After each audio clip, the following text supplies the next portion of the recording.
mbokk yi asalaamaaleykum seen émission seen jotaay tey nag ñu ngi koy seq ak Tahirou Sarr mi nga xam ne nag ex secrétaire national parti Rewmi nekkoon tamit ci bureau politique bu Rewmi président Idrissa Seck monsieur Sarr maa ngi lay nuyu. maa ngi lay fay Ahmed. di nuyu sénégalais yi ak sénégalais yi. di rafetlu toogaayu tey bi pour waxtaanee parti Rewmi waxtaanee tamit politique nationale bi ci am ci dëkk bi actuellement.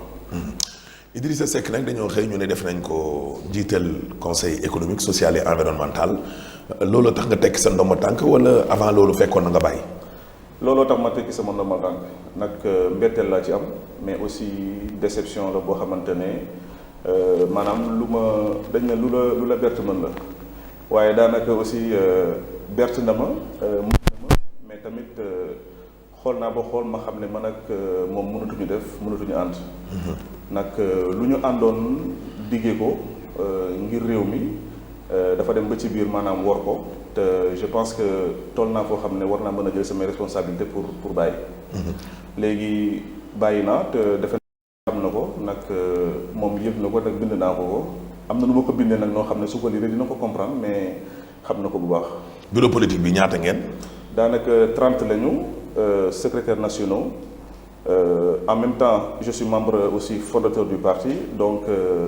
ci kaw loolu laa jël sama responsabilité démissionnaire nag mënatul woon avancer parce que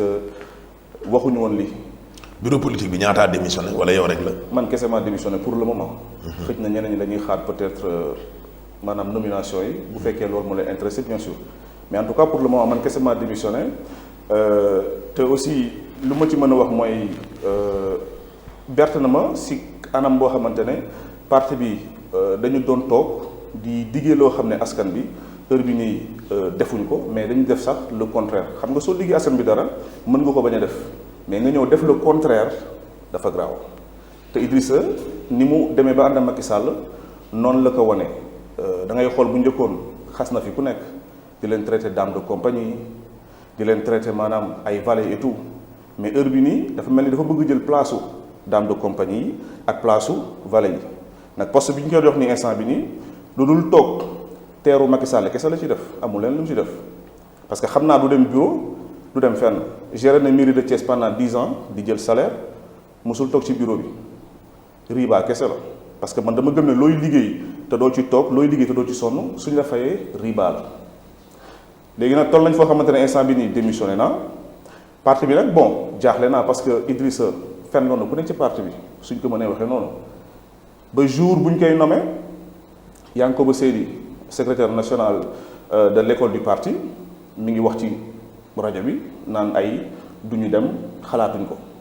Déthié Fall toog na ci télé bu nekk di ko wax ku nekk toog na ci télé di défendre Idrissa du dugg ci gouvernement Macky Sall mais lu ci ñaaw mooy waxtaanu see kenn daa toog wéetal boppam di waxtaan ak boppam jël décision boppam yeewu bëgguñu ko exposer comme ça du réunion du dara mënoon na am élégance su xëy na comme que 30 lañ chaque jour mu recevoir ku nekk 10 wéetoog yow waxtaan ak yow ba pare ñaan la nga ànd ak moom ci décision bi suñu toogee bureau politique ñu voté ñëpp yëkkati seen loxo xëy na man moom kese maa si nar wax non ndax xam naa sama bopp mais au moins ñi xam ne jaaral na ko ci démocratie mais defu ko dafa yeewu benn jour rek ne. nangoon enfin Macky Sall fal ko mu def point de presse boo xamante ne maanaam nanguwul kenn posé ko question loolu moom xëj na petit photo journaliste la parce que day ñëw daanaka day naan ay. déclaration xëj na la doon def. non du déclaration xam nga loolu forme de communication la maanaam da ngay toog def sa complot def sa deal et tout nga xool noo koy mën a joxe askan bi. mais li mu wax yow jàppoon ne raison la dëkk bi ni mu dëgër il faut ñëpp jug booloo nekk benn koom-koomu dëkk bi tam Covid bi laal nañu moom loolu la avancé quoi. leen de xam naa ko de Covid bi su laalee koom-koomu dëkk bi Covid bi laalul koom-koomam moom personnellement. laalu ko non laalu ko nag xam ba Idrissa ku xool train de vie am xam ne instant yi dundul Covid bi changé wul dara xëy na masque la koy solloo rek loolu lu Covid bi changé si doxalinam. ah koo xam ne nee nañ 2004 ba léegi ñu ngi koy xeex. waaw appareil état machine état di dal ci kawam 2004 ba tey nga ne koom-koom moom laalu ko. ñu ngi koy xeex mais nan lañ koy xeexee xeex boo xam ne yow ci suuf da ngay waxtaan ak ki fi toog loolu la ñu wan keroog wax na ko nee na 15 mois maa ngi waxtaan. te man gëm naa ne ëpp na 15 mois. te yéen yëgoo leen ko. non yëguñ ko mais am na ñu ko njortu parce que am na ñoo xam ne dañ leen di woo di leen ko wax mais ça passe pour des rumeurs xam nga sooy xool lu tax man gëwuma 15 mois te gëm naa ne. ëpp na ko parce que dama lay expliquer benn affaire. par exemple jour élection yi daanaka secrétaire national chargé des élections As Babacar moom moo war a recenser maanaam procès-verbaux yi ci région yi et tout pour maanaam ñëw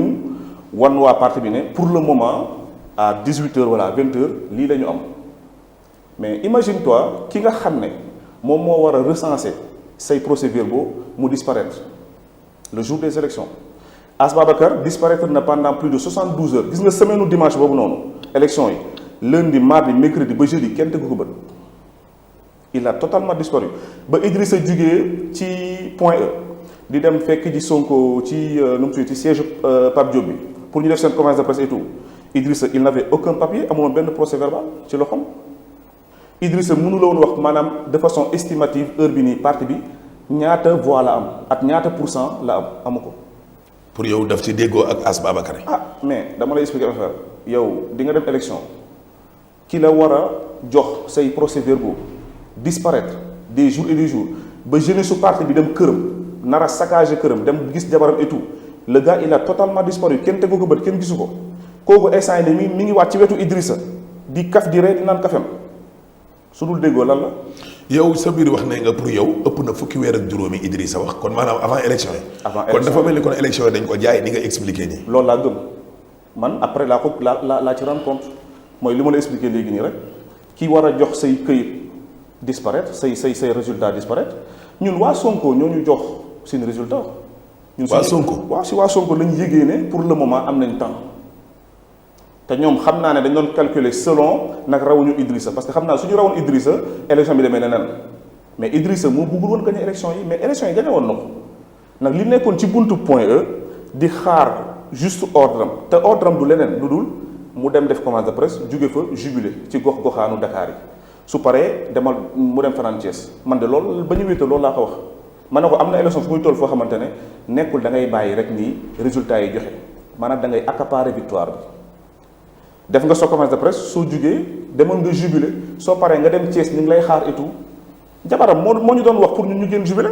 man ñëw nañ di ma ko man ne man du ma génn jubilé parce que nday mbili gi mooy jubilé pare ñu jubilé man du ma génn di ko xeexal ci loo xamante ne maanaam moom moo ko war a njëkk xeex te xeexam yomb na maanaam génnal def sa cortège wër ne gañe nga ëllëg sa Macky Sall il n'aura pas le choix de poser un deuxième tour mais bëggu ko def lu tax bëgg ko def nag parce que am na lu lalu ci biir. waaw sa biir wax nee nga daal élection yi maanaam dañu ko jaay yow loolu nga gëm jaay bu mel nan nguur comme ni ñu koy waxee transition bi après 2024 wa ilaa xaalis. bon xëy na li ma gëm daal lenn kese la mooy. dañ ko jox xaalis wala dañ ko dig nguur. mënuma ci wax ñaar mais mënuma ci wax ñaar yëpp mais lenn xam naa ko xam naa ne ñaar yooyu tamit jugul ci discussion parce que dama gëm ne Idrissa fi mu toll ak ni mu bëggee nekk président maanaam su demee ba négocier lii mooy maanaam am na lu ñu ko dig nag nguur moom dafa am loo xam dafa am nguur fu mu lay diggee xaalis noonu la lay diggee poste fi mu lay diggee poste foofu la lay diggee xaalis donc pour man nguur xaalis ak poste ñoo ànd wax ji mooy maanaam moom ban yëpp la yëpp Sénégalais yi ba ak ban yëpp la yëpp waa parti bi ba mën a toog mën ñu nangul loolu ñun à notre nom parce que dama gëm ne parti bi même instant bi ñi nga xam ne démissionné wuñu sax xam naa ne xaar seen liste de nomination moo tax mais fii ak ay diir suñu demee ba ñenn ñi xam ne kenn nommé wu leen après c'est sûr que y aura des cascades de démission mais loolu ñoom la concerné